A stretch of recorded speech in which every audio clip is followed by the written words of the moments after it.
चलिए भाई बच्चों, आगे से स्टार्ट करते हैं। डिमाइवर्स थ्योरम।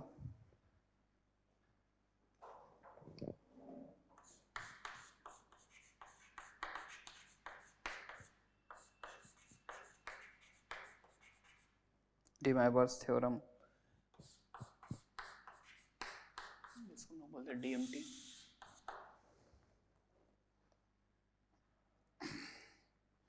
देखिए डिमाइवर्स थ्योरम क्या है? Cis theta to the power n, ये होता है cis n theta, cis n theta if n belongs to i, if n belongs to i। अगर n इंटीजर है, जैसे cos theta plus i sin theta का square, ये बन जाएगा cos 2 theta plus i sin 2 theta. कैसे? क्योंकि सिस theta लिख दो e पर i थीटा, पावर 2 होगा तो e पर 2i थीटा बन जाएगा, पावर 5 होगा e पर 5i थीटा बन जाएगा, मल्टीप्लाई हो जाएगा। लेकिन इन केस अगर n आपका कोई नॉन इंटीजर है, n रेशनल है लेकिन इंटीजर नहीं है, तो उस केस में इसकी एक से ज़्यादा वैल्यूज आती है, जिनमें से एक वैल्यू तो सिस n थीटा होती है और बाकी और वैल्यूज आती हैं सिस n theta and more values, है ना। अब वो डिफरेंट वैल्यूज कैसे निकालेंगे ये हम आपको एक क्वेश्चन की तरह समझाएंगे। जैसे e पावर i थीटा की पावर 5 हो तो e पावर 5i थीटा, सब तो एक ही वैल्यू आएगी।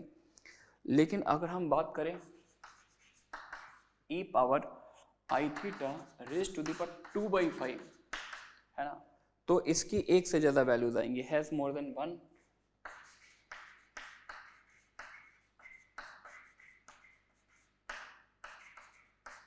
उसमें एक वैल्यू तो आ जाएगी power i to 2 theta by 5। वैसे इसकी 5 वैल्यूज आएंगी। अगर हम इसको z सपोज करें तो z टू द पावर 5 निकालेंगे तो ये 5 डिग्री की इक्वेशन बनेगी, 5 रूट आएंगे। अब बात करेंगे वो रूट इन केस अगर हमें निकालने हो तो हम कैसे निकालेंगे।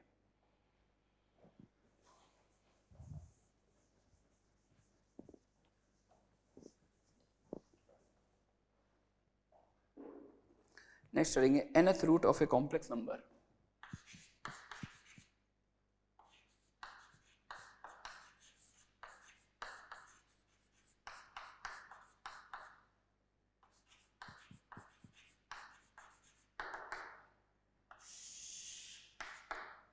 nth root of a complex number, W कोई कॉम्प्लेक्स नंबर है जिसका nth रूट आपको निकालना है, तो मैंने इसको z लेट कर लिया, है ना। तो अब आप करस्पॉन्डिंग इक्वेशन अगर आप फील करें तो देखिए इसकी करस्पॉन्डिंग इक्वेशन क्या बनेगी, z to the power n minus w equals to 0। तो एक n डिग्री की इक्वेशन बन रही है, तो सॉल्विंग से n रूट्स आएंगे इसके, यानी n वैल्यूज मिलेंगी। और वो n वैल्यू कैसे निकालते हैं, तो इसकी स्टेप है, फर्स्ट स्टेप, जिस कॉम्प्लेक्स नंबर का nth रूट चाहिए सबसे पहले इसको पोलर फॉर्म में चेंज कर लो।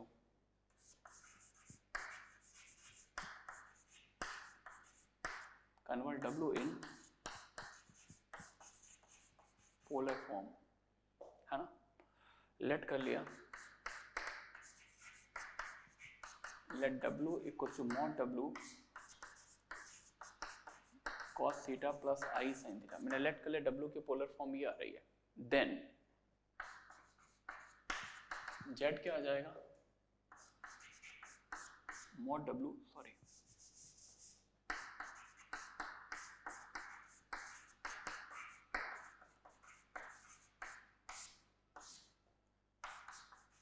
इसका होल पावर 1/n। अच्छा, जैसा कि मैंने बोला यार मेरे को यहाँ पे n रूट्स चाहिए, है ना, तो जो n रूट्स हम निकालेंगे तो जैसे इसका जब पावर डिस्ट्रीब्यूट करेंगे तो पावर को डायरेक्टली डिस्ट्रीब्यूट कर देंगे, तब तो आपके पास एक ही वैल्यू आएगी। लेकिन मेरे को यहाँ पर n वैल्यू चाहिए, तो इसके लिए अपन क्या करते हैं, सबसे पहले आर्ग्यूमेंट को जनरलाइज कर देते हैं। जैसा मैंने आपको आर्ग्यूमेंट पढ़ाया भी था कि अगर थीटा किसी कॉम्प्लेक्स नंबर का आर्ग्यूमेंट है तो 2n पाई प्लस थीटा भी उसी कॉम्प्लेक्स नंबर का आर्ग्यूमेंट होता है। तो सबसे पहले मैंने क्या किया, आर्ग्यूमेंट को जनरलाइज कर दिया।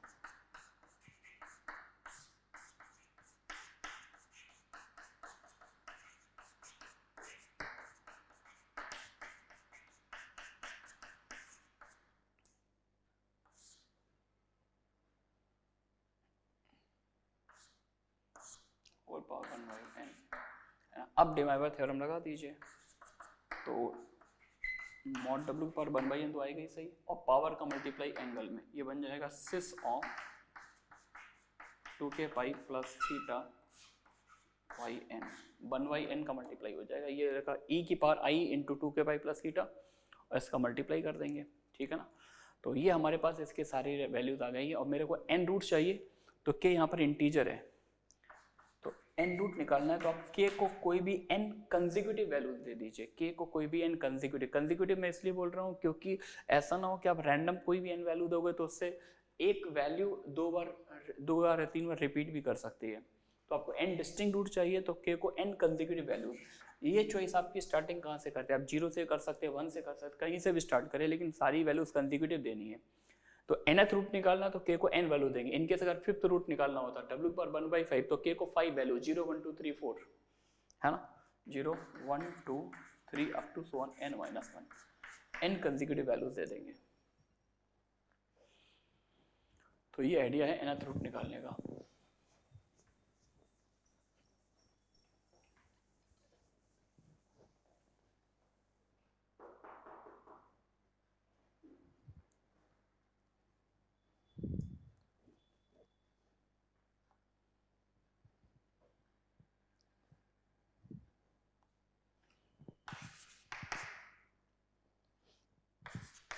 जैसे ये कॉम्प्लेक्स नंबर ले लिया z equals to 1 plus i root 3 raise to the power 1/4, इसकी सारी वैल्यूज निकालनी है ना। तो देखिए कैसे निकालेंगे। सबसे पहले इस कॉम्प्लेक्स नंबर की पोलर फॉर्म, तो मेरे को इसकी सारी वैल्यू चाहिए, तो पोलर फॉर्म, इसका मॉडुलस क्या हो जाएगा 2, आर्ग्यूमेंट कितना हो जाएगा by upon x, π/3 1 root 3 π/3 cos π/3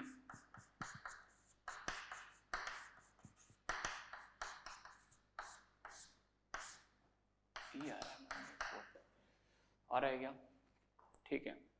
तो देयरफॉर इसका जनरल सोल्यूशन क्या आएगा, मतलब इसके सारे सोल्यूशन चाहिए, तो 2 की पावर 1/4, और पावर को डायरेक्ट जंप नहीं कराने क्यों, हमें इसके 4 रूट चाहिए, तो पहले आर्गुमेंट को जनरलाइज कर दो, सिस ऑफ 2k पाई ऐड कर दो, है ना, और फिर उसके अब डिमाइवर थ्योरम, पावर का मल्टीप्लाई एंगल में, तो ये नीचे आ जाएगा। कितने रूट चाहिए मेरे को, 4 रूट चाहिए, तो k को कोई भी 4 कंसेक्यूटिव वैल्यूज कहीं से भी स्टार्ट करिए, 0 से स्टार्ट कर सकते हैं, 1 से कर सकते हैं, 0 1 2 3 ये पुट कर दीजिए, तो चारों रूट मिल जाएंगे। जैसे मैं फर्स्ट रूट की बात करूँ, z1 आएगा 2 की पावर 1/4, k को 0 डाल दो, सिस ऑफ π/12 पहला रूट, k को 1 डालोगे तो 2π प्लस π/3, तो 3 2 6 और 1 7 7π/3।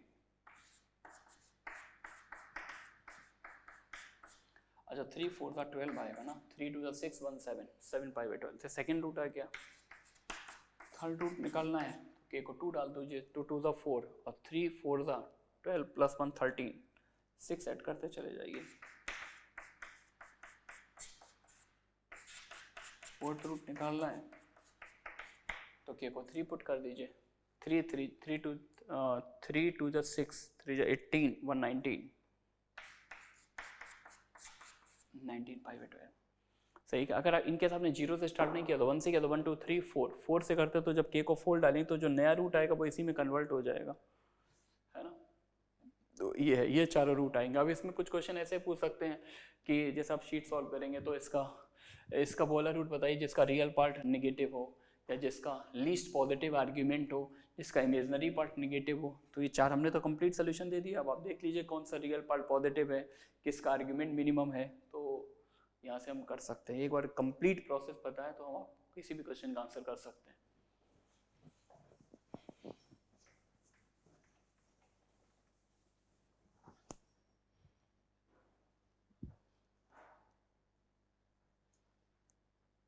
नेक्स्ट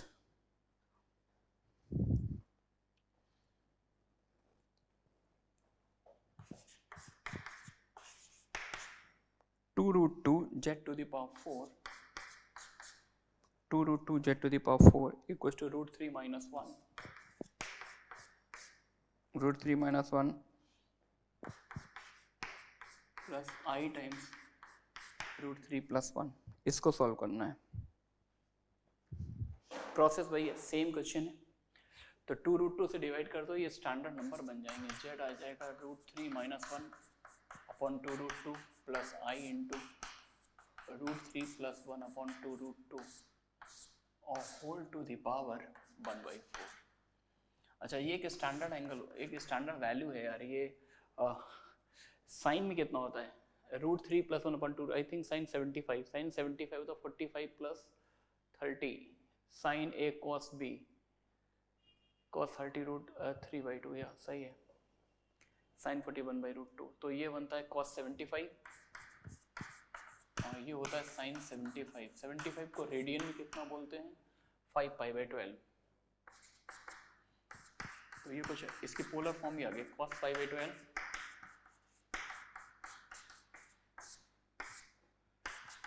ठीक है बच्चों, ठीक है, नॉट ए बिग डील। चलिए, तो therefore all values of z are given by, तो पावर का डायरेक्ट मल्टीप्लाई नहीं करना है, मेरे को 4 रूट चाहिए, z पावर 4 डिग्री इक्वेशन है, तो उसके लिए क्या करेंगे, इस आर्ग्यूमेंट को जनरलाइज कर देंगे, इसमें 2k पाई ऐड कर दिया, सिस 2k पाई प्लस π/12, और अब डिमाइवर थ्योरम पावर का मल्टीप्लाई एंगल, ये आपका आंसर आएगा, है ना। और 4 रूट चाहिए, तो k को कोई भी 4 कंसेक्यूटिव वैल्यूज, 0 से स्टार्ट कर रहा हूँ तो 0 1 2 3, आपकी अपने सारी डिटेल लिख नहीं रहा हूँ, Z1 Z2 Z3 Z4 चारों रूट आ जाएंगे।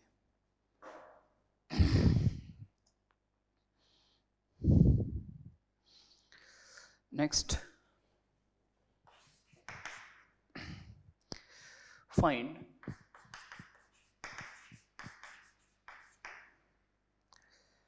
The roots of the equation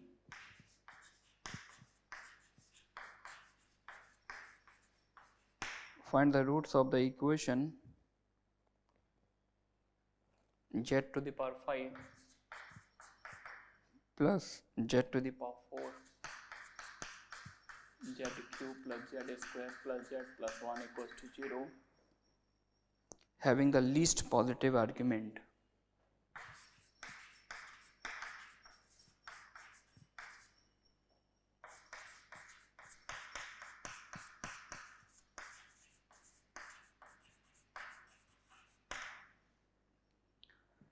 ये एक इक्वेशन दे रखी है यार, इस इक्वेशन को सॉल्व करके z की वैल्यूज निकालनी है। 5 डिग्री इक्वेशन है, तो इसको सॉल्व करने से z की 5 वैल्यूज आएंगी, 5 रूट आएंगे। इन 5 रूट में मेरे को सिर्फ वो वाला रूट बताना है जिसका लीस्ट पॉजिटिव आर्ग्यूमेंट, इसका आर्ग्यूमेंट मिनिमम हो, ठीक है ना।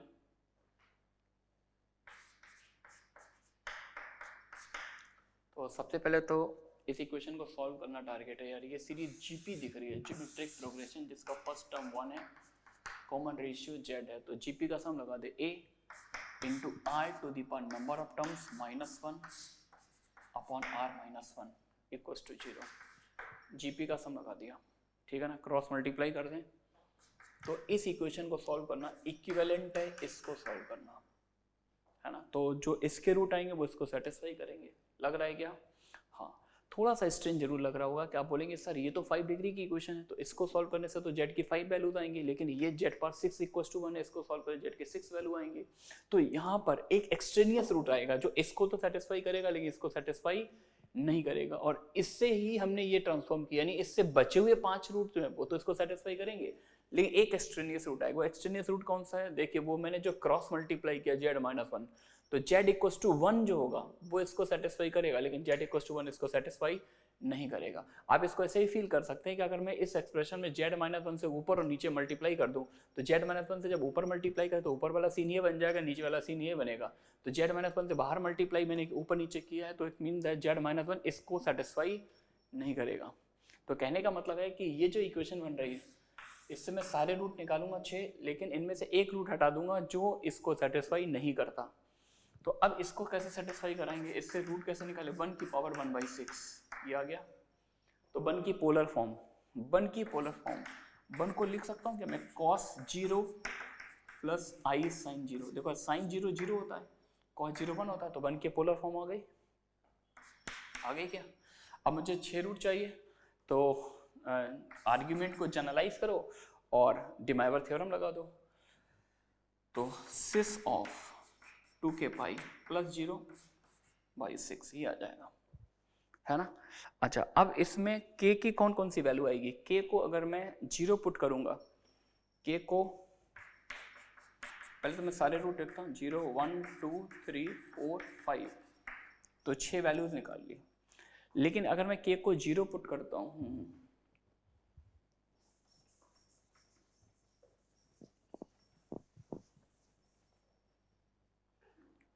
मैं सारे रूट डिस्प्ले करता हूँ, k को 0 पुट कर दिया तो सिस 0 पहला रूट, k को 1 पुट करेंगे तो सिस k पाई बाई 3 समझ लो यार, सिस k पाई बाई 3 है, k को 1 पुट किया सिस पाई by 3,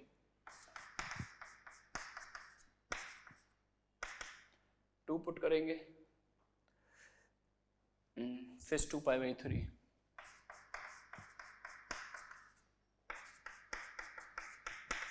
cis 3 pi by 3, 4 pi by 3, 5 pi by 3, cis of 6 pi by 3। सही है क्या? सॉरी 6 क्यों ले लिया यार, सिस 0 सिस पाई बाई 3, 1 2 3 4 5 6, Z5 तक, Z1 Z2 Z3 Z4,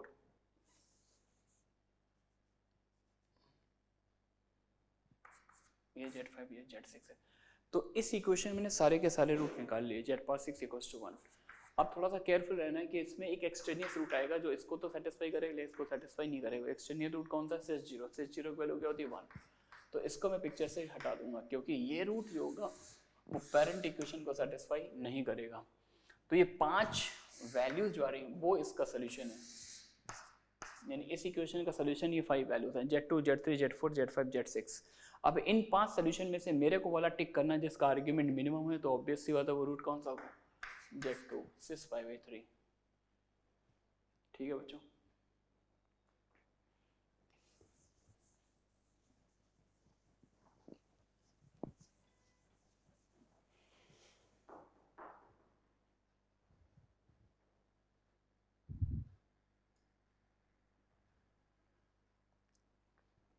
next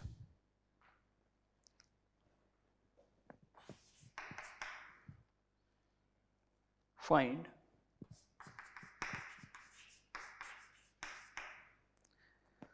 the number of roots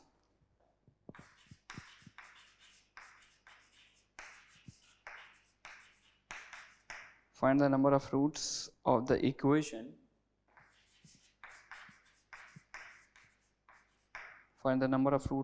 equation,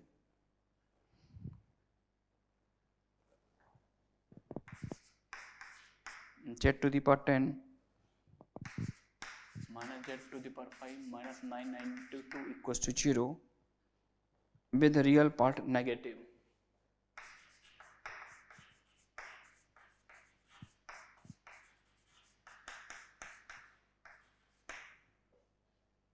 मतलब एक पॉलिनोमियल इक्वेशन मैंने दे रखी है, पॉलिनोमियल का क्वाड्रेटिक समझ लो, z पावर 5 को t बोल दो तो क्वाड्रेटिक बन जाएगी। क्वाड्रेटिक टाइप का दे रखा है, इसको सॉल्व करेंगे तो 10 रूट्स आएंगे और इन 10 रूट्स में से मेरे को बताना है ऐसे कितने रूट होंगे जिनका रियल पार्ट नेगेटिव होगा। ठीक है ना? तो पहले तो यूज़ करते हैं चेंज ऑफ वेरिएबल। सिंपल सा क्वेश्चन है, ऑर्डिनरी क्वेश्चन है। z टू द पावर 5 को w बोल दिया तो मेरे को एक क्वाड्रेटिक बनती दिख रही है, w square minus w minus 992। 992 को मैं लिख सकता हूँ, क्या लिख सकता हूँ, 32 इंटू 31। 30 इंटू 30 क्या होता है? 900 होता है। तो 32 इंटू 31 या 992, तो माइनस 32 इंटू 31, ये सीन बन गया। फैक्टर दिख ही रहे हैं, w minus 32 w plus 31 equals to 0। तो इसका w की दो वैल्यू आएंगी, एक तो 32 और एक माइनस 31, यानी z टू द पावर 5 की एक वैल्यू 32 आ रही है और एक z पावर 2 की वैल्यू आ रही है माइनस 31। अब यार यहाँ से 5 रूट आएंगे, 5 यहाँ से आएंगे, तो इसके 5 रूट निकालेंगे कैसे? तो z आ जाएगा 32 की पावर 1/5, तो इसको ऐसे लिखते हैं 2 इंटू 1 की पावर 1/5। और 1 की पोलर फॉर्म क्या होती है? 1 की पोलर फॉर्म होती है cos 0 प्लस आइटा साइन 0 की पावर 1/5, है ना? डिमाइवर थ्योरम लगा दीजिए, 2 इंटू सिस ऑफ, आर्ग्यूमेंट को पहले जनरलाइज कर दो, 2 के पाई ऐड कर दो, उसका de Moivre theorem 2 into cis 2k pi by 5 है ना, 5 रूट चाहिए, k को 0 1 2 3 4 5 कंसेक्यूटिव वैल्यूज। तो देख लेते हैं 1 बाई 1। 5 रूट क्या क्या आएंगे, k को 0 पुट करूंगा, k को 0 पुट करूंगा तो क्या आएगा 2 6 0, 1 पुट करेंगे सिस 2 के सिस 2 pi by 5 2 pi by 5 4 pi by 5 6 pi by 5 8 pi by 5, ये 5 रूट आ गए, ठीक है ना। अब इसको सॉल्व करते हैं सेकेंड कंपोनेंट को। -31 को ऐसे लिख लो 31 इंटू -1, तो z आ गया 31 की पावर 1/5 इंटू -1 की पोलर फॉर्म। -1 को पोलर फॉर्म में मैं लिख सकता हूँ cos pi plus iota sine pi raise to the power 1/5 है ना। ओके तो अब यार यहाँ से अगर 5 रूट चाहिए तो 31 to the power 1/5 into cis of 2k pi plus pi by 5 और k की वही 0 1 2 से लेकर 4 तक 5 कंसेक्यूटिव वैल्यूज। तो Z5 तक हमने निकाल लिया था, बाकी 6 रूट 5 रूट यहाँ से आ जाएंगे। Z6 k को 0 पुट करेंगे तो 31 to the power 1/5 into cis of 0 put करेंगे cis of pi by 5।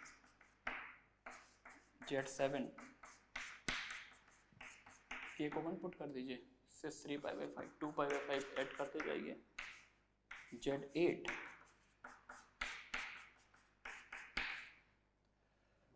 k को 2 पुट करेंगे 2 to the 4 plus 5 cis of 5 pi by 5। Z9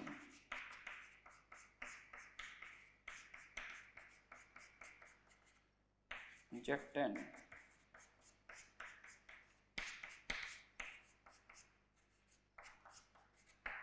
ये मैंने सारे रूट निकाले, कंप्लीट सॉल्व कर लिया सिस्टम को। 10 के 10 रूट मेरे सामने बोर्ड पर हैं। मेरे से डिमांड की गई थी आप ऐसे रूट बताइए जिनका रियल पार्ट नेगेटिव आ रहा हो। अब रियल पार्ट कॉस थीटा होता है, इमेजिनरी पार्ट साइन थीटा होता है ना सिस में। तो कॉस नेगेटिव किस क्वाड्रेंट में होता है, सेकंड में होता है और थर्ड में होता है, फर्स्ट और फोर्थ में पॉजिटिव होता है।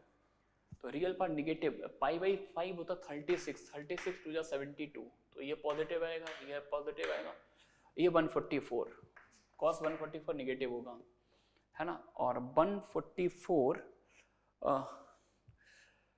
6 पाई बाई 5 36 ये कितना होता है पाई बाई 5 कितना होता है 36 6 जा कितना होगा 36 6 जा 270 से तो छोटे ही होगा क्योंकि ये बन रहा था 144 और 144 में हमने 72 ऐड किया 144 प्लस 72 हाँ 100% ये भी नेगेटिव आएगा, इसका भी रियल पार्ट नेगेटिव आएगा। ये कितना आ जाएगा 142 288, ये फोर्थ क्वाड्रेंट में चला गया, फोर्थ क्वाड्रेंट में चला गया तो कॉस पॉजिटिव आएगा। तो पहली फैमिली से दो ऐसे रूट आ रहे हैं जिनका रियल पार्ट नेगेटिव है। सेकंड फैमिली चलते पाई बाई 5 सही है। 108 का कॉस नेगेटिव होगा, सिस पाई ये भी नेगेटिव होगा और पाई 180 के बाद फिर से ये 72 आएगा। 180 के बाद 72 लेंगे तो 270 से तो कम ही आएगा ना, हाँ 90 होना चाहिए, 90 होना चाहिए तब ये पाई बाई 5 ये सही है। 3 ही आ जाएंगे, 3 इस फैमिली से आएंगे, 2 इस फैमिली से आएंगे। टोटल इस इक्वेशन के 5 ऐसे रूट्स आएंगे जिनका रियल पार्ट नेगेटिव होगा। 5 का रियल पार्ट नेगेटिव होगा, 5 का रियल पार्ट पॉजिटिव होगा।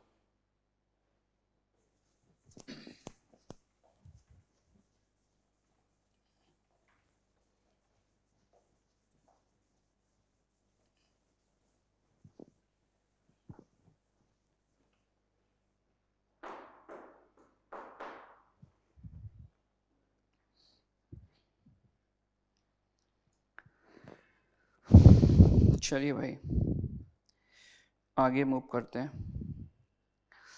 नेक्स्ट हेडिंग है cube root of unity.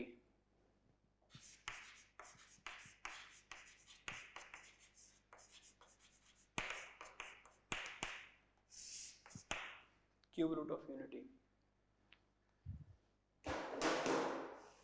Cube root of unity का मतलब होता है 1 की पावर 1/3, यानी इसकी सारी वैल्यूज निकालना। मैंने इसको जेड लेट कर लिया है ना, तो इसको बहुत से तरह से कर सकते हैं। तो जब भी अभी हमने आपको nth रूट निकालना सिखाया था तो वहाँ से भी कर सकते हैं, ये सिंपल एल्जेब्रिकली भी इसको डील कर सकते हैं। इसको उधर शिफ्ट कर लीजिए, that is roots of equation. Cube root of unity मतलब that is roots of equation z cube minus 1 equals to 0, ठीक है ना। तो इसको फैक्टराइज कर लीजिए,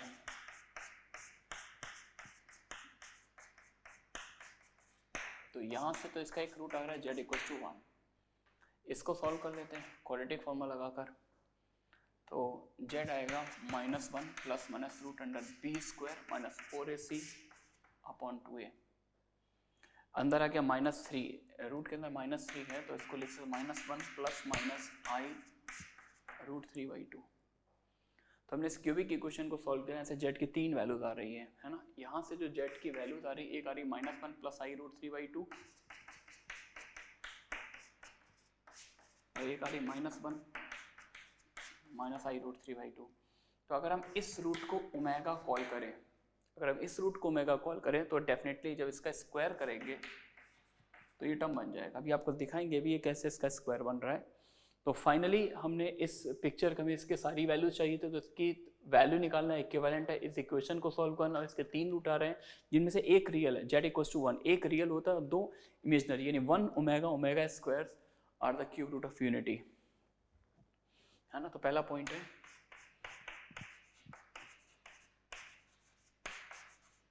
are the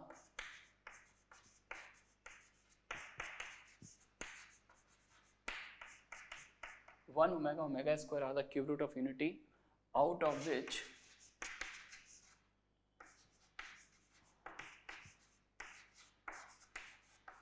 omega and omega square, मतलब एक रियल होता है, 2 इमेजिनरी होते हैं, इमेजिनरी। इन दोनों को imaginary cube root of unity बोलते हैं, ओमेगा और ओमेगा स्क्वायर को, ठीक है ना। अच्छा, अब कुछ फर्दर रिलेशन निकाल लेते हैं। अगर हम इस इक्वेशन की रूट की बात करें तो इसके 2 रूट है, ओमेगा और ओमेगा स्क्वायर। अच्छा, ओमेगा इसका रूट है तो रूट इक्वेशन को सेटिस्फाई करता है। एक और बात, अच्छा अगर ओमेगा इसको सेटिस्फाई करता, इसको 0 बनाता तो इस प्रोडक्ट को भी 0 बनाएगा, और इस प्रोडक्ट को 0 बनाएगा यानी इस इक्वेशन को भी सेटिस्फाई करेगा, क्योंकि इसके 2 फैक्टर है, दिस इनटू दिस, और अगर ये 0 हो गया तो पूरा प्रोडक्ट भी 0 बन जाएगा। फाइनली ओमेगा इसको भी सेटिस्फाई करेगा। तो 2 कंडीशन आ गई, एक तो ओमेगा क्यू की वैल्यू 1 होगी, है ना, और ओमेगा इसको तो सेटिस्फाई करता ही था, 1 plus omega plus omega square 0। अगर omega cube root of unity है तो ओमेगा क्यू 1 आ जाएगा और 1 प्लस ओमेगा स्क्वायर की वैल्यू 0 आ जाएगी, ठीक है ना। अच्छा, अब बात करते लेते हैं ओमेगा की पोलर फॉर्म। तो अगर हम इसको पोलर फॉर्म में चेंज करें तो जेड को ऐसे लिख सकते हैं -1/2 प्लस आई इंटू रूट 3/2। तो -1/2 होता है cos 120 और रूट 3/2 को लिख सकते हैं sin 120। तो ओमेगा की पोलर फॉर्म क्या आएगी, cis of 2π/3 cos 120 plus i sin 120, और ये कोऑर्डिनेट कहाँ चला जाएगा, ये थर्ड कोऑर्डिनेट में चला जाएगा, यानी इसका कंजुगेट हो गया, इसी का मिरर इमेज हो गया ना। तो 120 ये है तो ये अपने आप क्या हो जाएगा, 240 हो जाएगा। ओमेगा स्क्वायर को लिख सकते हैं सिस ऑफ 4π/3, ठीक है ना। अच्छा, एक बात ये भी क्लियर, ओमेगा और ओमेगा स्क्वायर एक दूसरे के कंजुगेट होते हैं। ओमेगा का कंजुगेट ओमेगा स्क्वायर होगा और ओमेगा स्क्वायर का कंजुगेट ओमेगा होगा, दोनों एक दूसरे के कंजुगेट हैं। एक और बात, ओमेगा और ओमेगा स्क्वायर, जैसे ओमेगा की पोलर फॉर्म मैंने लिखी cis of 2π/3 cos theta plus i sin theta, इसका मॉडुलस हमेशा 1 होता है, थीटा चाहे कुछ भी हो।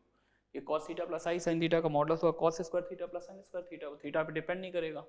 तो ओमेगा और ओमेगा स्क्वायर दोनों का मॉडुलस हमेशा क्या आएगा, मॉड ओमेगा ही 1 आएगा, मॉडुलस ओमेगा स्क्वायर ही 1 आएगा, दोनों का मॉडुलस 1 है।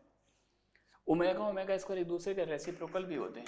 1 अपॉन ओमेगा की बात की जाए तो ये ओमेगा स्क्वायर बन जाएगा, और 1 अपॉन ओमेगा स्क्वायर ओमेगा, क्यों, क्योंकि क्रॉस मल्टीप्लाई कर लो तो ओमेगा क्यू की वैल्यू 1 होती है, वो दिख भी रही है यहाँ से, ठीक है ना। अच्छा ओमेगा क्यू की वैल्यू अगर 1 है तो अगर ओमेगा की कोई हायर पावर निकालनी है, जैसे ओमेगा पावर 2020 निकालना हो, तो अपन क्या करेंगे 3 से डिवाइड देंगे। जैसे आई में 4 की साइक्लिसिटी होती है, ओमेगा की पावर में 3 की साइक्लिसिटी होगी, 3 से डिवाइड देंगे, जो रिमाइंडर आएगा वही इसकी वैल्यू बन जाएगा। तो इसको हम जनरलाइज करें, ओमेगा पावर 3 अगर 1 है तो ओमेगा की वो सारी पावर जो 3 से डिविजिबल है वो 1 वैल्यू देगी। तो ओमेगा पावर 3 के 1, ओमेगा पावर 3 के प्लस 1,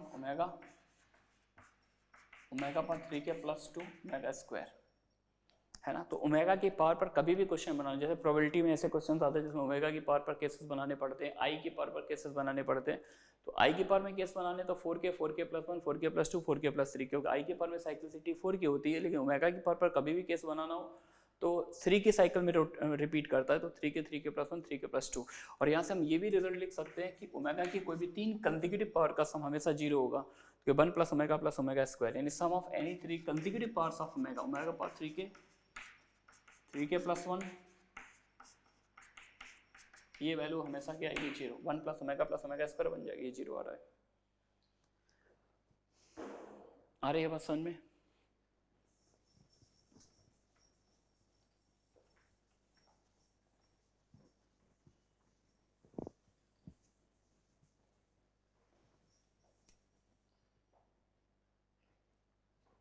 ठीक है।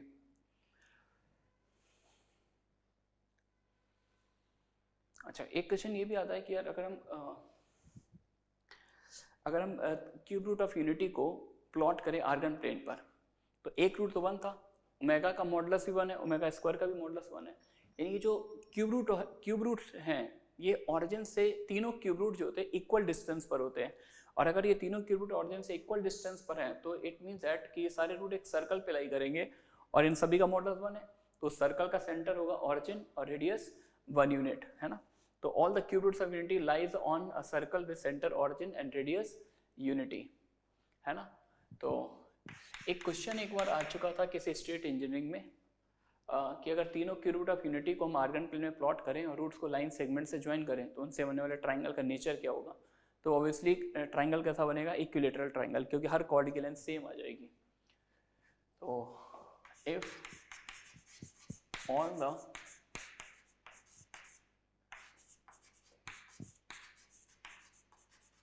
all the cube roots of unity are plotted on the argand plane,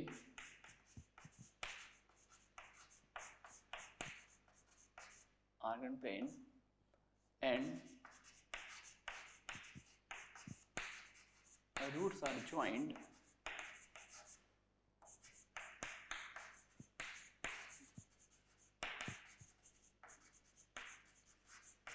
joined by the line segment,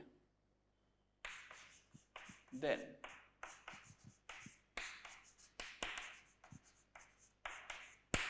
the triangle formed by them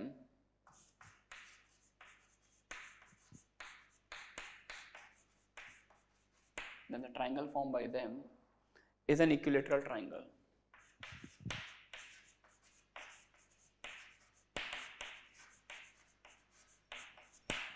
ठीक है ना। यानी अगर सारे क्यूब रूट ऑफ यूनिटी को आर्गन प्लेन में प्लॉट करें और रूट्स को लाइन सेगमेंट से ज्वाइन करें तो उनसे जो ट्राइंगल बनेगा वो ट्राइंगल कैसा होगा, इक्विलेटरल होगा। कैसे होगा जरा समझें।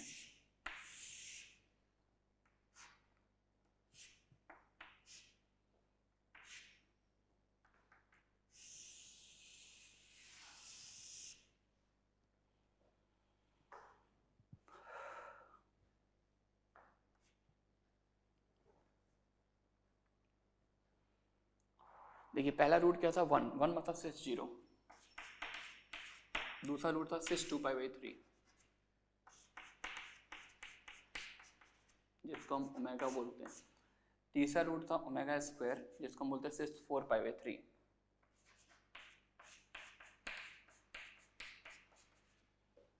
ठीक है ना। तो एक रूट ये हो गया, दूसरा रूट, यानी अगर हमें इस वेक्टर से इसको जनरेट करना तो 120 डिग्री एंटी क्लॉकवाइज रोटेट करना पड़ेगा, और इससे इसको जनरेट करना हो तो ये फिर से 120 आ गया, क्योंकि ये एंगल 60 होगा, ये भी 60 होगा, इसका ये क्या है कंजुगेट है, तो मेरा इमेज आ जाएगा। अब अगर हम इसको एक लाइन सेगमेंट से ज्वाइन करें तीनों रूट्स को,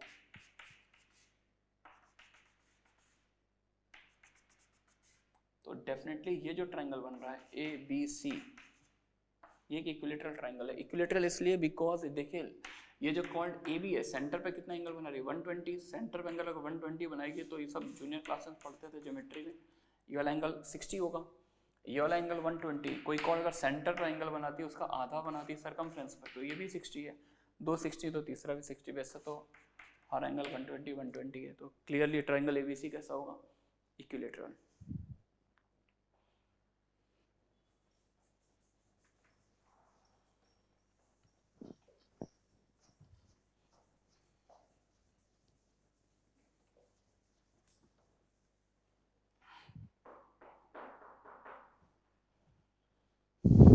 नेक्स्ट इसके बाद आता है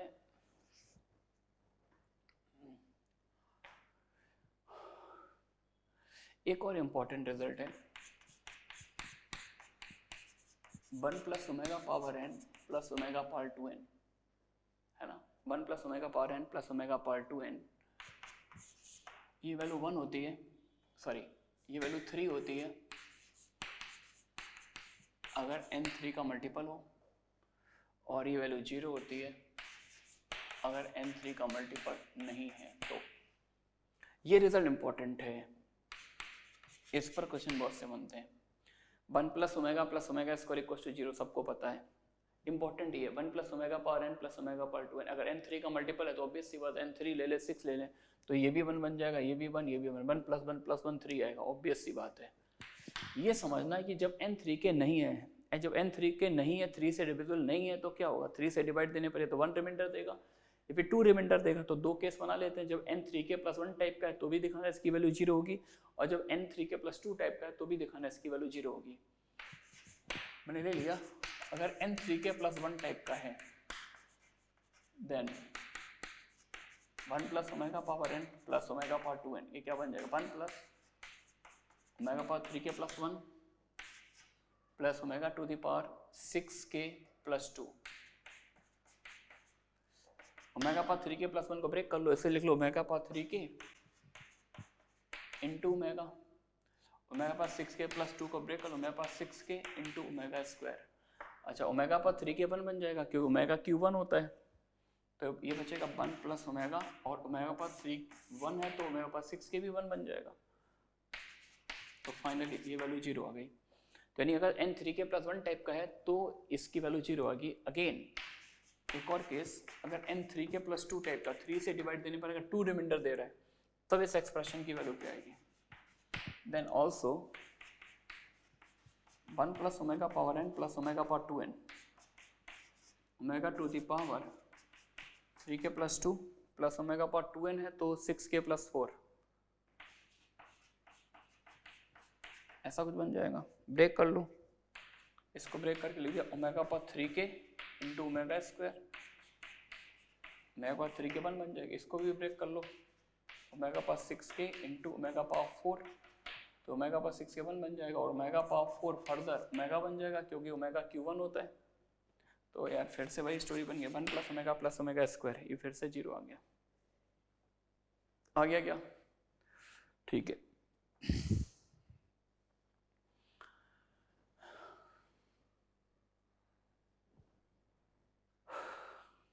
ठीक है, अब कुछ फैक्टर्स वगैरह का भी यूज हो जाता है यार, क्यूब रूट ऑफ यूनिटी की हेल्प से हम कुछ फैक्टराइजेशन भी कर सकते हैं। जैसे कि मैं इस इक्वेशन की बात करूं x³ - 1 = 0, है ना। मैं इस इक्वेशन के रूट की बात करूं, इक्वल टू 0 ले लूं, इसके रूट की बात करूं तो ऑब्वियसली इसके 3 रूट आएंगे, 1 की पावर 1/3 1 ओमेगा और ओमेगा स्क्वायर। तो x = 1 रूट है तो x - 1 इसका एक फैक्टर होगा, दूसरा factor omega x - omega square, सही है क्या। x³ + 1 की बात करें, है ना, तो एक्चुअली इसके फैक्टर होंगे x³ + 1 के x + 1 और x² - x + 1, ये फैक्टर होंगे।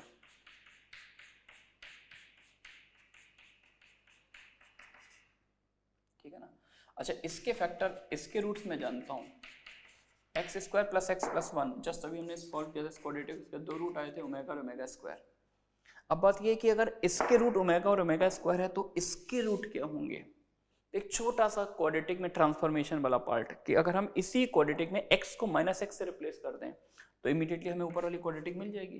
तो अगर इस क्वाड्रेटिक के नीचे वाली क्वाड्रेटिक रूट ओमेगा और ओमेगा स्क्वायर है तो ऊपर वाली जो क्वाड्रेटिक होगी इसके दो रूट होंगे माइनस ओमेगा और माइनस ओमेगा स्क्वायर, है ना।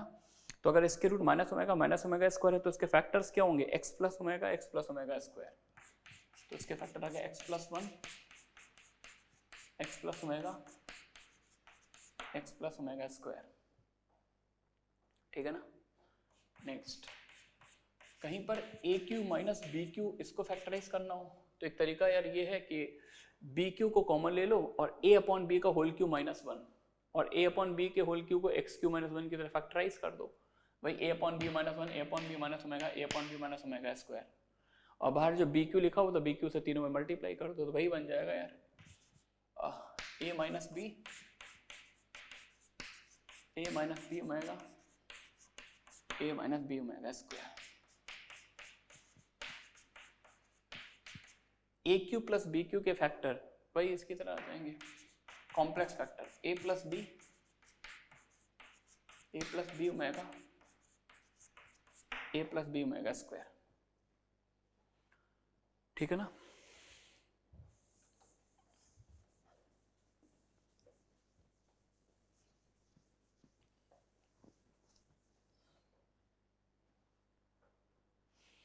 आफ्टर दैट इसमें सबसे इंपॉर्टेंट फैक्टर्स जो होते हैं वो इस एक्सप्रेशन के होते हैं, a square plus b square plus c square minus a b minus b c minus c a. Very very important, क्योंकि इस पर क्वेश्चन बहुत से आते हैं। जो अच्छे लेवल के कॉम्प्लेक्स के क्वेश्चन होते हैं उनमें कहीं कहीं पर इस एक्सप्रेशन को फैक्टराइज करने की जरूरत पड़ती है। तो हम बात करने जा रहे हैं इसके कॉम्प्लेक्स फैक्टर्स क्या होते हैं। तो इसके कॉम्प्लेक्स फैक्टर होते हैं a plus b omega plus c omega square, a plus b omega square plus c omega. अब बात यह है इसको प्रूफ कैसे करेंगे कि इसके कॉम्प्लेक्स फैक्टर हैं। तो एक सिंपल सी अप्रोच है, ये जो एक्सप्रेशन है अगर मैं चाहूँ तो इसको ए में भी क्वाड्रेटिक की तरह डील कर, होमोजीनियस एक्सप्रेशन है वैसे तो इसको मैं क्वाड्रेटिक ए में क्वाड्रेटिक की तरह डील कर सकता हूँ, बी में भी डील कर सकता हूँ, सी में भी डील कर सकता हूँ। तो किसी भी एक वेरिएबल क्वाड्रेटिक की तरह डील करें और ये दिखा दें कि उस क्वाड्रेटिक के रूट यहाँ से आ रहे हैं। तो मैंने इसको as a quadratic in a deal किया, तो ए स्क्वायर का टर्म, ए स्क्वायर, इसका प्रूफ लिख रहा हूँ मैं, ये फैक्टर मैंने कैसे निकाले हैं। ए स्क्वायर का टर्म, अब ए का टर्म, अब कांस्टेंट टर्म, ठीक है ना, ऐसे लिख दिया। माइनस वन की वैल्यू पुट कर दी, one plus omega square zero होता है, तो ओमेगा प्लस ओमेगा स्क्वायर की वैल्यू क्या आएगी माइनस वन। तो यहाँ पर ये जो माइनस वन आ रहा है इसकी वैल्यू हमने पुट कर दी ओमेगा प्लस ओमेगा स्क्वायर, तो plus a omega plus omega square into b plus c, ये आ जाएगा। और यहाँ पर भी जो माइनस वन इसकी वैल्यू पुट कर दी omega plus omega square.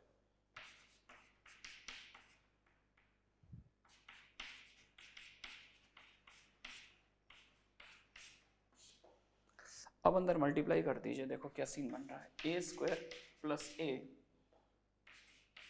B omega square, b omega plus b omega square plus c omega square, b square plus c square plus omega b सी, ओमेगा स्क्वायर बी सी, है ना। तो अगर मैं इस expression के ये फैक्टर बता रहा हूं तो इसका मतलब ये हुआ कि कहीं ना कहीं अगर मैं इसको ए में क्वाड्रेटिक से डील करूं तो इसके रूट आने चाहिए, इसको जीरो कर दीजिए और ए की वैल्यू निकाल लीजिए, इसके रूट आने चाहिए minus b omega plus c omega square and इसको जीरो करके रूट बताओ minus b omega square plus c omega. यानी ए में जो क्वाड्रेटिक का बना रहे हैं उसके रूट अगर आप ये प्रूफ कर देते हैं तो ऑब्वियसली इस एक्सप्रेशन के फैक्टर हो जाएंगे। और आई थिंक ये मेरे को दिख भी रहा है, कैसे दिख रहा है, B omega plus c omega square, इसको इससे क्लब कर लो, इसको इससे क्लब कर लो, तो मैं इस एक्सप्रेशन को लिख सकता हूँ a square plus a b omega plus c omega square plus b omega square plus c omega, है ना, प्लस ऐसे कुछ यहां पर बन जाएगा।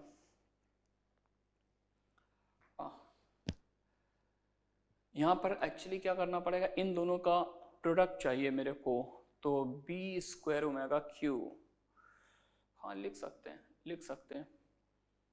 तो बी स्क्वायर को अगर मैं बी स्क्वायर ओमेगा क्यू लिख दूं और ओमेगा बी सी के साथ क्या आएगा, बी सी के साथ एक बार ओमेगा स्क्वायर आ रहा है और एक बार बी सी के साथ ओमेगा पावर 4 आ रहा है। तो ओमेगा को अगर मैं ओमेगा पावर 4 लिख दूं कोई फर्क तो पड़ता नहीं है। तो ये एक्चुअली ये जो 4 टर्म्स है ये इन्हीं दो का प्रोडक्ट बन जाएंगे, आप चेक कर लीजिए। बी ओमेगा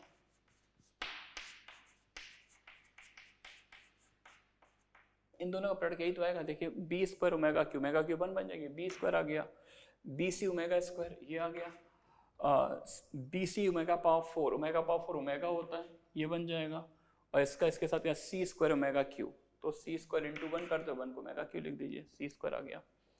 तो अब यार देखो ये बिल्कुल वही अपना 9th-10th स्टैंडर्ड का क्वाड्रेटिक वाला क्वेश्चन बन गया। जैसे क्वाड्रेटिक के रूट अल्फा और बीटा है, तो क्वाड्रेटिक क्या होती है, एक्स स्क्वायर माइनस रूट का सम इंटू एक्स प्लस रूट्स का प्रोडक्ट इक्वल टू 0।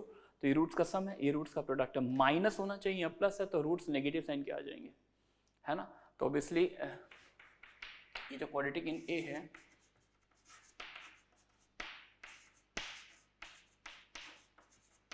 इसके रूट्स क्या आएंगे, minus of this and minus of this, ये इसके रूट है, तो फैक्टर कर सकते हैं।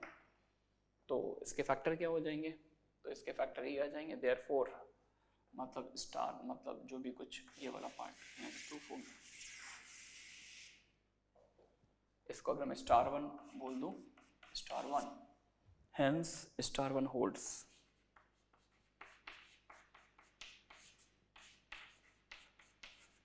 बच्चों ये सबसे इंपॉर्टेंट था, ये सारे फालतू के हैं, तो सब सोते समय भी याद रहता है, ये आपको याद रखना है कि आपके अच्छे लेवल के क्वेश्चन पे काम करना है, तो कहीं ना कहीं पर ये यूज होता है वहाँ पर जहाँ पर इसके कॉम्प्लेक्स फैक्टर की जरूरत पड़ती है। ए प्लस बी ओमेगा, वैसे याद रखना आसान है, एक बार ओमेगा ले लो बी के साथ, एक बार ओमेगा स्क्वायर, एक बार सी के साथ ओमेगा स्क्वायर, एक बार सी के साथ ओमेगा, ठीक है ना। तो अगर हमने इस एक्सप्रेशन को फैक्टराइज कर लिया तो इन केस इसकी जरूरत पड़ जाए, लास्ट फैक्टर है a cube plus b cube plus c cube minus 3abc, क्या इसके कॉम्प्लेक्स फैक्टर बताओ। तो एक फैक्टर तो यही आता है a plus b plus c, और एक फैक्टर ये वाला आता है a square plus b square plus c square minus a b minus b c minus c है, और इसके दो फैक्टर हमने ऑलरेडी कर रखे तो बस उठा के वैल्यू प्लेस करनी है। तो ए plus b omega plus c omega square, एक बार बी के साथ ओमेगा और एक बार ओमेगा स्क्वायर। अगला फैक्टर आएगा ए प्लस बी ओमेगा स्क्वायर, यहाँ पे ओमेगा स्क्वायर था तो एक बार ओमेगा, ये इसके कॉम्प्लेक्स फैक्टर आ गए, ठीक है क्या।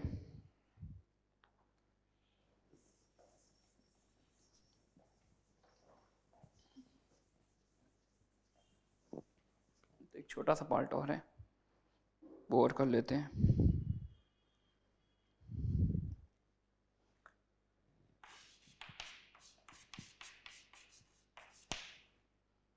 If the area of the triangle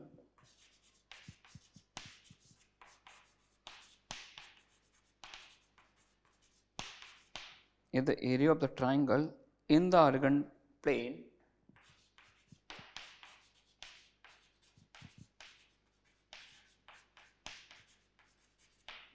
organ plane formed by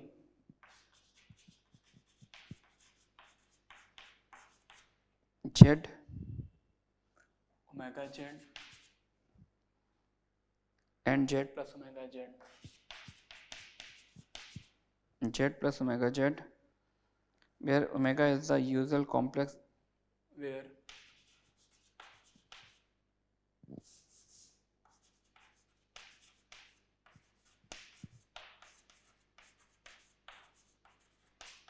cube root of unity, where omega is cube root of unity is 16 root 3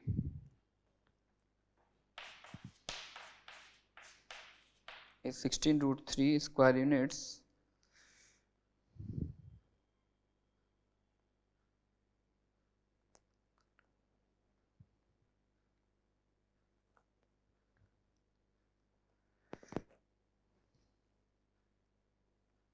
then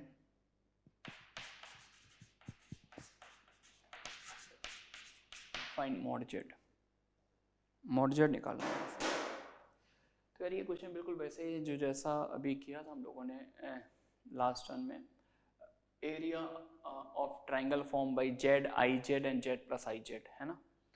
तो आई में रोटेशन 90 डिग्री से होता है, ओमेगा की पोलर फॉर्म होती है सिस 2π/3, तो यहाँ पर रोटेशन 90 से ना होकर 120 से हो जाएगा, बाकी सेम रहेगा। तो अगर मैं इस पॉइंट P की fx को ओमेगा कॉल करूं, सॉरी जेड कॉल करूं, अगर P की fx जेड यानी OP वेक्टर जेड है, तो ओमेगा जेड कौन सा वेक्टर होगा? ओमेगा क्या होता है? सिस 2π/3। तो इसी वेक्टर में अगर मैं इस वेक्टर को मैं 120 डिग्री एंटी क्लॉकवाइज रोटेट कर दूं, सिर्फ रोटेशन करूंगा, तो मैग्नीट्यूड तो दोनों का सेम ही रहेगा ना। जो जेड का मैग्नीट्यूड है भाई, इसका मैग्नीट्यूड कितना? मॉड जेड, इसका मैग्नीट्यूड है modulus of omega Z, product में मॉड डिस्ट्रीब्यूट हो जाएगा, mod omega into mod Z, mod omega 1 होता है, मॉड जेड आ गया। तो दोनों की डिस्टेंस सेम है, लेकिन एंगल कितना हो गया अब की बार? 120 डिग्री, 2π/3। अब यहाँ से अगर मैं पैरेललोग्राम बनाऊँ, तो तीसरा वर्टेक्स या जेड प्लस ओमेगा जेड, तो ऑब्वियस सी बात है कि अगर हम इन दोनों को एडजेसेंट साइड सपोज करते हुए पैरेललोग्राम कंस्ट्रक्ट करें, तो डेफिनेटली इस पैरेललोग्राम का जो डायगोनल वेक्टर होगा, जो डायगोनल होगा, वही आ जाएगा Z plus omega Z, OPQR। इसको ज्वाइन कर दीजिए, है ना। तो इसको ज्वाइन कर दिया, तो ये जो डॉटेड ट्राइंगल अनसैचुरेटेड ट्राइंगल है, you have to find out the area of this unsaturated triangle. But you already know that because this whole picture is actually what? This whole picture is a parallelogram, and you know that the diagonal of parallelogram bisect its area. Parallelogram का जो diagonal होता है area को bisect करता है, तो बस अपने को क्या करना है कि पैरेललोग्राम का एरिया निकाल कर by2 नहीं करेंगे, बिल्कुल नहीं करेंगे। ऐसा करते ट्राइंगल OPQ का एरिया निकाल लेते, क्योंकि यहाँ पे दो साइड पता है, बीच का एंगल पता है, ठीक है ना। Therefore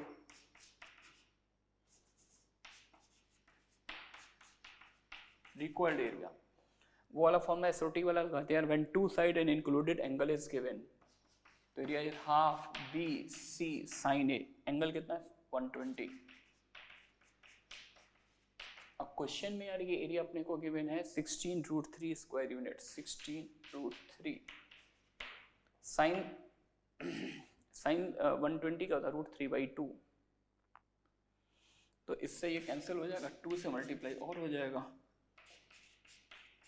ठीक है ना। ये 2 और इधर जाएगा, 16 4 जा 64, तो यहाँ से मॉड जेड की वैल्यू 8 आ जाएगी। आ रही है बात बच्चों समझ में? ठीक है यार। अब इसके बाद आता है एक part, cube root of unity पढ़ लिया, इसके बाद एक पार्ट आएगा nth रूट्स ऑफ यूनिटी, बड़ा टॉपिक है, तो अच्छा रहेगा उसको हम लोग नेक्स्ट लेक्चर में कवर करें। और आप लोग थोड़ा होमवर्क अच्छे से करते रहिए, बिकॉज एंडिंग का टाइम में होमवर्क का प्रेशर रहता ही है ना। जैसे मैच एंड करते हैं ना, टारगेट होता है, तो अपने को हर बॉल पे हिट करना पड़ता है, तो वही सिचुएशन है। कोई भी डॉट बॉल हम खेल ही नहीं सकते, हर बॉल पर हिट करना है, तो थोड़ा सा होमवर्क को लेकर थोड़ा सीरियस रहें, मोर देन सीरियस। और उसके बाद तो टाइम ही टाइम है यार, अभी तो बहुत टाइम है आपके पास रिवीजन के लिए। तो एक्सरसाइज 1 में मैंने आपको पार्ट A दे दिया था, पार्ट B में 20 क्वेश्चन आई थिंक दिए थे, तो पार्ट B में आप 20 क्वेश्चन और कर लीजिएगा। और एक्सरसाइज 2 में ये ऐसा करो, 20 मत करो, भारी पड़ जाएगा, 15 कर लो, और एक्सरसाइज 2 स्टार्ट कर दीजिए 1 to 10। एक्सरसाइज 2 के 10 क्वेश्चंस, और पार्ट B में 20 तक दे दिया था, पार्ट B में टिल 35 15 मोर क्वेश्चंस, ठीक है ना। चलिए बाकी बातें नेक्स्ट टर्न में कर